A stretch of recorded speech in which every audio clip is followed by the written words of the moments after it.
நம்ம கட்சியினுடைய 2வது ஆண்டு விழா, அதாவது 3rd இயரோட தொடக்க விழா. இன்னைக்கு தமிழ்நாட்டில் ஒரு மிகப்பெரிய ஒரு கட்சியாக நம்ம வளர்ந்து இருக்கிறோம் அப்படின்னா அது உங்களால் தான். ப்ளஸ் நம்மளை நேசிக்கிற கோடிக்கணக்கான மக்களும் தான் அதுக்கு ஒரு மிக முக்கிய ஒரு காரணம். நீங்கள் தான் என்னுடைய ஒரு மிகப்பெரிய ஒரு பலம். உங்களை நம்பி தான் நானும் நம்ம கட்சியும் இருக்கிறோம். இதை நான் சொல்லி தான் உங்களுக்கு தெரியணும்னு அவசியம் இல்லை, இது உங்கள் எல்லாருக்குமே நல்லா தெரியும். அதனால் இன்றைக்கி உங்கள் எல்லாருக்கும், நம்ம கட்சியில் இருக்கிற தோழர்களுக்கும் தொண்டர்களுக்கும், இந்த கட்சியினுடைய ஒரு தலைமை தொண்டனான என்னுடைய வாழ்த்துக்களும் நன்றிகளும்.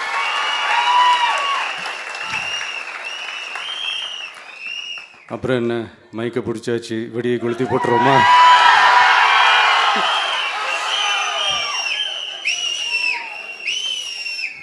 (1977) ஜூன் மாதம்னு நினைக்கிறேன். ஜூன் மாதத்தில் புரட்சி தலைவர் எம்ஜிஆர் அவர்கள் ரேடியோவில் ஒரு பேட்டி ஒன்று கொடுத்தாங்க.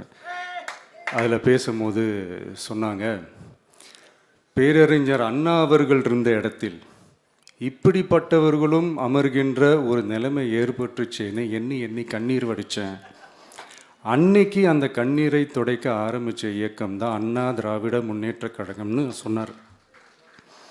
அதே மாதிரி 2017க்கு அப்புறம் 2021க்கு அப்புறம் தமிழ்நாட்டுடைய நிலைமையை பற்றி யோசித்து பார்த்த நம்ம தமிழக மக்கள், காமராஜர் அவர்கள் இருந்த இடத்தில், அண்ணா அவர்கள் இருந்த இடத்தில், எம்ஜிஆர் அவர்கள் இருந்த இடத்தில் இப்படிப்பட்டவர்களும் அமர்கின்ற ஒரு நிலைமை ஏற்பட்டுருச்சேன்னு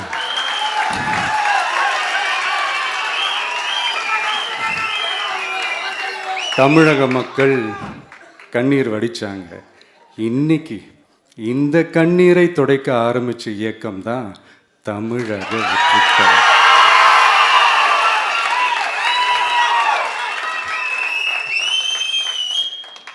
இப்படியெல்லாம் நம்ம பேசுறதுனால கண்டிப்பாக சில பேர் கொந்தளிப்பாங்க. அது பற்றிலாம் நம்ம கவலைப்படக்கூடாது. ஏன்னா கொந்தளிக்கிறது தான் அவங்களுக்கு வேலையே. புரிஞ்சுங்களா அவங்களுக்கு? ஏன்னா எம்ஜிஆர் அவர்கள் கட்சி ஆரம்பித்தப்போ, ஏன் அவர் ஜெயித்ததுக்கப்புறம் கூட சட்டசபையில் கூட ஏதோ ஒரு நடிகர் கட்சி வந்திருக்குதான், ஏதோ ஒரு புதிய கட்சி வந்திருக்குது, புரட்சி தலைவர்னு ஒருத்தர் வந்து, இப்படியெல்லாம் கேலியும் கிண்டலுமா. அதனால் யார் அரசியலுக்கு வந்தாலும் இப்படி கொந்தளிக்கிறது தான் அவங்களுடைய வேலையே. அப்படி தான் நாம் அரசியலுக்கு வந்ததுக்கப்புறம் கூட இந்த விஜய்க்கு என்ன அனுபவம் இருக்குது, எம்ஜிஆர் அவர்களுக்கு எவ்வளோ அனுபவம் இருக்குது தெரியுமா? 52லேருந்து 72 வரைக்கும் அந்த 20 இயர்ஸ் திமுகவில் இருந்த ஒரு அரசியல் அனுபவம் எவ்வளோ இருக்குது தெரியுமா? விஜய்க்கு என்ன பெரிய அனுபவம் இருக்குதுன்னு கேட்டால் அதே வாய் தான் அன்னைக்கு எம்ஜிஆர் அவர்களை பார்த்து, அன்னைக்கு எம்ஜிஆர் அவர்களை பார்த்து அரசியல் அரிச்சுவடி தெரியாதவர், கவர்ச்சியை மட்டுமே நம்பி இருக்கிறவர், அட்டைக்கத்தி, வாய் விளம்பர வள்ளல்,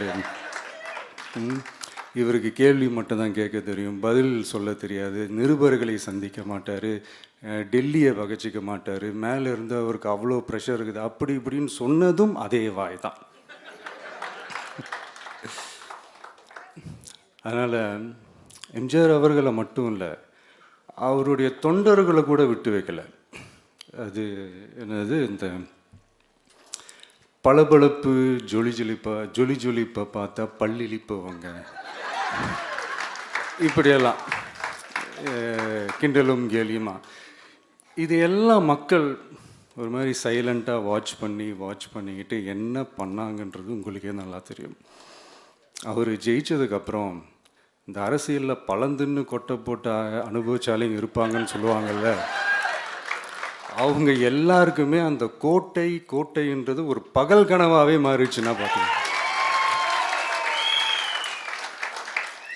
77 மாதிரி இப்போவும் அந்த பழைய தேஞ்சி போன, துருபிடிச்சி போன, நஞ்சு போன அதே அந்த பழைய வெப்பனையும் இப்போவும் கையில் எடுக்கிறாங்க. அதனால் மை டியர் ஜென்டில்மேன், டெக்னாலஜிலாம் வளர்ந்து வேற எங்கேயோ போயிட்டுருக்கு. அட்லீஸ்ட் உங்கள் டெக்னிக்கையாவது கொஞ்சம் மாற்றுங்க பாஸ்.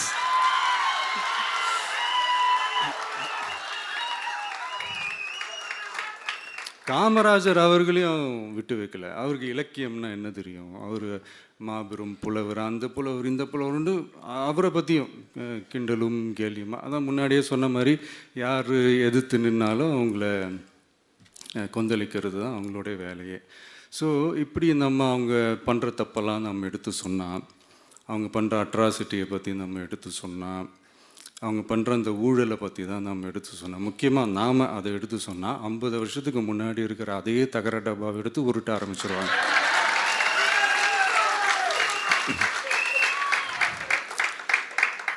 பவளவிழா பாப்பாவுக்கு வேற என்ன தெரியும்?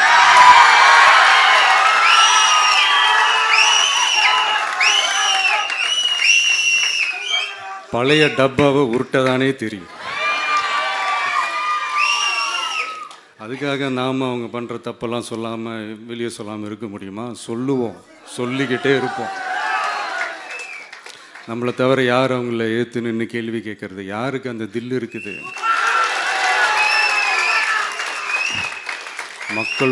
மக்களோட ஒரே பிரதிநிதி நாம் மட்டும்தான். ஸோ இப்படி இருக்கிற இந்த நிலைமையில்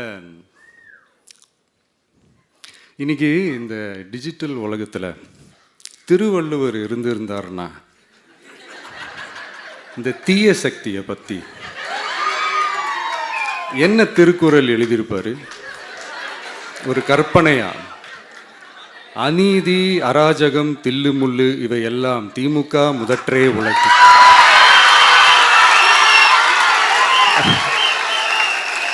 ஒரு கற்பனையா?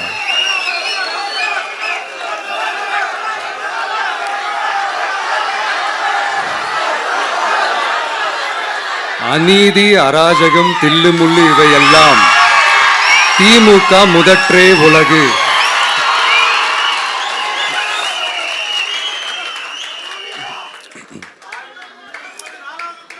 அடுத்து இந்த என்னப்பா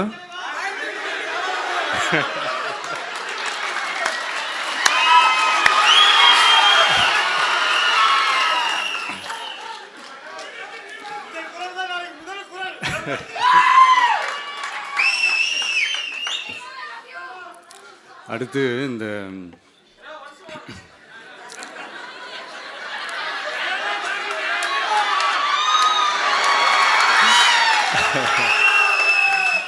சொல்லிட்டேன், 2 வாட்டி சொல்லிட்டேன். அநீதி, அராஜகம், தில்லுமுள்ளு இவை எல்லாம் திமுக முதற்றே உலகு.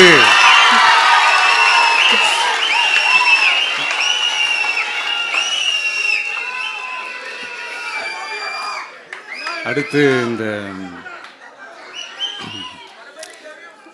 இந்த மும்முனை போட்டி, 4 முனை போட்டி அப்படிலாம் சொல்கிறாங்களே, சரி அவங்கள பொறுத்த வரைக்கும் அப்படியே இருக்கட்டும். அதில் மாபெரும் மக்கள் சக்தியாக நம்ம அணி ஒரு பக்கம், அடுத்து திமுக தலைமையில் மற்ற கூட்டணி கட்சிகள் ஒரு பக்கம், அடுத்து பாஜக தலைமையில் மற்றும் பலர்.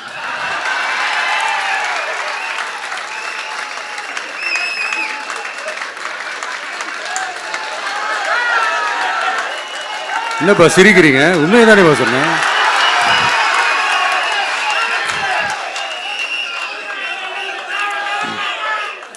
ஸோ இப்படி எத்தனை சக்திகள் எத்தனை பேர் வந்தாலும் திமுகவை வீழ்த்துறதுக்கு மாபெரும் மக்கள் சக்தியான நம்மளால் மட்டும்தான் முடியும். நம்ம டிவிகேவால் மட்டும்தான் முடியும். ஸோ இப்படி இருக்கிற இந்த நிலைமையில் ஏய் விஜய் வீட்டு விட்டு வெளியே வா, ஏய் விஜய் வீட்டு விட்டு வெளியே வா, இப்படியெல்லாம் கேட்கும்போது எனக்கு எப்படி அது தோணுதுன்னா, ஐயோ இவங்க ஒவ்வொரு வீட்டில் இருக்கிற ஒவ்வொரு விஜயும் இவங்க கூப்பிடுற மாதிரியே எனக்கு தோணுது. அப்படிதான் எனக்கு தோணுது. அதனால பொறுங்க பாஸ், வருவாங்க முறையா வருவாங்க. ஓட்டு போடுற அன்னைக்கு ஓட்டர் ஐடியை கையில் எடுத்துக்கிட்டு ஒவ்வொரு வீட்டில் இருக்கிற ஒவ்வொரு விஜயும்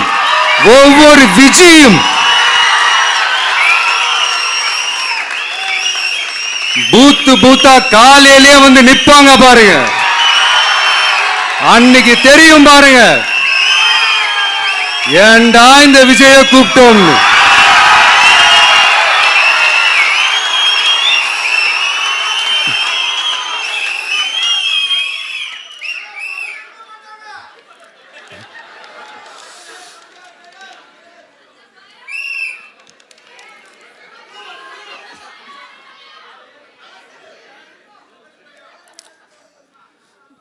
ஸோ இப்படி பேசினா உடனே இவரு நான் சினிமாவா இது அப்படின்ட்டு ஆரம்பிச்சிருவாங்க. நான் சினிமா விட்டாலும் நீங்கள் சினிமா விட மாட்டேங்கிறீங்களேப்பா.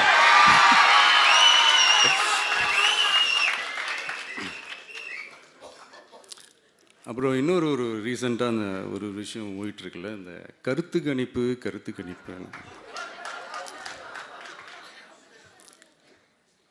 அதில் நிறைய பேர் உண்மையான கருத்து கணிப்புலாம் சொல்கிறாங்க. அதையும் நான் தப்பு சொல்லலை. சில பேர் கடுப்பில் விட்ட கணிப்பாகவும் இருக்குது, அதையும் நான் தப்பு சொல்லலை. இந்த கடுப்பில் விட்ட கணிப்பாளர்களுக்கு நான் சொல்லிக்கிறது என்னென்னா, ஒவ்வொரு ஊராக தெருவாக வீடாக போய் நீங்கள் அந்த கருத்து கணிப்பு எடுத்து பாருங்கள். ஒவ்வொரு வீட்லேயும் டிவிக்கு இருக்கிறத நீங்கள் பார்ப்பீங்க.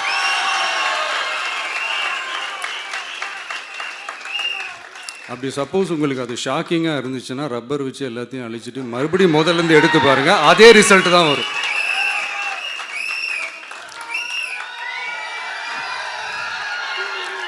இது என்னப்பா லாஜிக்கு, அது எப்படி எல்லார் வீட்லேயும் டிவிக்கு இருக்கும் அப்படின்னு நீங்கள் கேட்டிங்கன்னா, ஒரு சின்ன சாம்பிளுக்கு ஒரு சின்ன டெஸ்ட் ஒன்று பண்ணி பாருங்களேன்.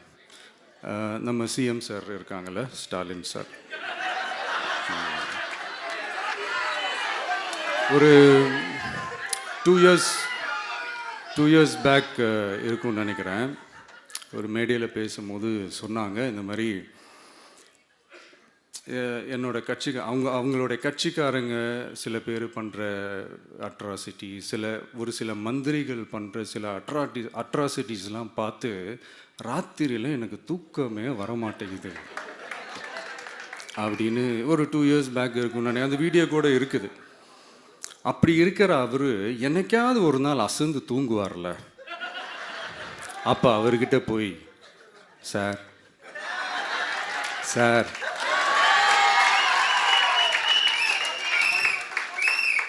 எந்த சின்னத்துக்கு சார் ஓட்டு போடுவீங்க அப்படின்னு கேட்டு பாருங்க. விசில் சின்னத்துக்கு தான்.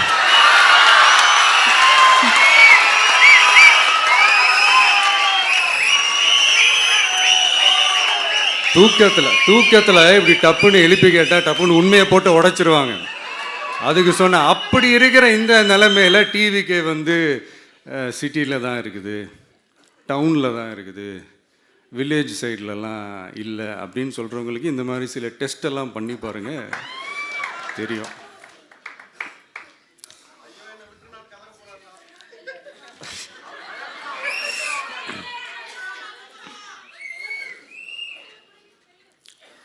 விசில் சின்னம் போகாத ஊரே இல்லை.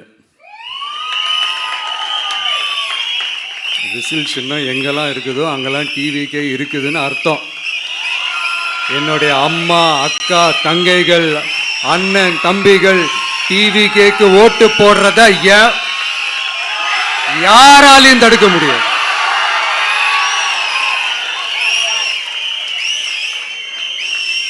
ரத்த சொந்தமா நம்மள நினைக்கிற நம்மளோட வகையராக்களை எந்த கட்சியாலையும் எவ்வளவு விலை கொடுத்தாலும் வாங்கவே முடியாது.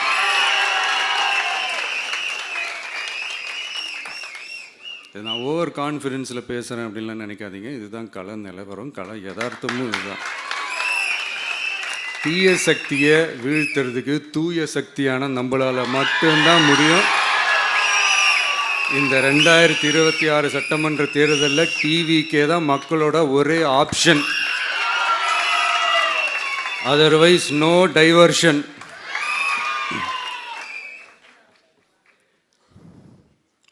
இந்த டப்பா இன்ஜின், ஓட்டை இன்ஜின், எவ்வளோ இன்ஜின் வந்தாலும் டாப் இன்ஜின் நம்ம டிவிக்கே தான்ன்றதை மக்கள் ஆல்ரெடி முடிவு பண்ணிட்டாங்க. அதனால் நம்மளுடைய தோழர்கள் அதை மனசில் நல்லா ஏற்றிக்கிட்டு இன்னும் ஷார்ப்பாக ஒர்க் பண்ணுங்கள். நான் ஏற்கனவே சொன்ன மாதிரி ஒன்றியம், நகரம், பேரூர், பகுதி, கிளை எல்லா இடத்துலையும் அந்த பூத்தாக அந்த நம்மளுடைய வேட்பாளர்களுக்கு ஒற்றுமையாக இருந்து வேலை செய்யுங்க. நமக்கு மாபெரும் கூட்டணியான மாபெரும் மக்கள் சக்தியான குடும்பமாக நம்மளோட இருக்கிறாங்க. இன்னொன்று அன்றைக்கி நான் சொன்ன மாதிரி நம்மளுடைய விசில் சின்னத்துக்கு ஓட்டு போட வைக்கிறது மட்டும்தான் உங்களுடைய வேலை. மற்றதெல்லாம் மக்களோட சேர்ந்து நான் பார்த்துக்கிறேன்.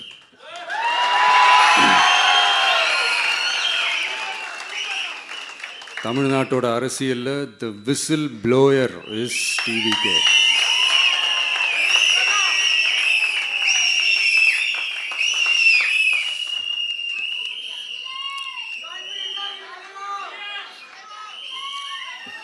நம்ம மக்கள் இந்த விசில்ல ஊதுல இந்த தீய சக்தியும் இந்த ஊழல் சக்தியும் தெரிச்சு ஓடணும். எப்படி தெரிச்சு ஓடணும்? அன்னைக்கு சென்ட் ஜார்ஜ் கோட்டையில் டிவிக்கு ஆளும் கட்சியா எழும்.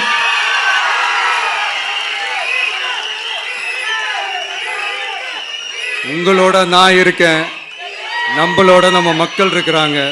இதுக்கு மேல என்ன வேணும்? கான்ஃபிடென்ட்டா இருங்க, நல்லதே நடக்கும், வெற்றி நிச்சயம். மீண்டும் சந்திக்கும் வரை நன்றி, வணக்கம்.